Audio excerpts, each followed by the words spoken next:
كل سنة وانتم طيبين وعيد سعيد عليكم. معاكم دكتورة مروة وبادي فيت EMS. النهارده هنتكلم لو احنا عاملين دايت وعايزين نظبط اكلنا في اكل العيد. اول حاجة لازم نعرفها ان الفتة واللحمة فيهم كالوريز عالية، فلازم ناخدها بطريقة محسوبة. ممكن ناخد من الرز 85 جرام اللي هو حوالي 100 كالوري، وكمان ممكن نحط عليهم قطع او قطعتين من العيش المحمص وده ما يعادل حوالي 50 كالوري، وممكن كمان نحط عليهم معلقة او معلقتين من الصلصة. والافضل ان احنا نختار اللحمه اللي ما يكونش فيها دهون او اللحمه الحمراء اللي تكون مفضله اكتر. واختيارنا للحمه كل 100 جرام فيها 250 سعر حراري، فممكن ناخد اللحمه الافضل اللي هي تكون حمراء وما تكونش فيها دهون كتير. وممكن الافضل كمان ان احنا نحطها في الاير فراير بدل ما نحطها او نحمرها بس.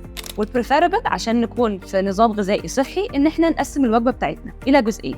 اول جزء ان هو يكون السلطه واللحمه، والجزء الثاني يكون الرز. والنظام ده هيحسسنا ان احنا نشبع اسرع، فمش هناكل بكميات كبيره. استنونا في فيديوهات تانية ومعلومات تانية مع بادي فيت، ولو في اي اسئله ممكن تسيبوها لنا في الكومنت.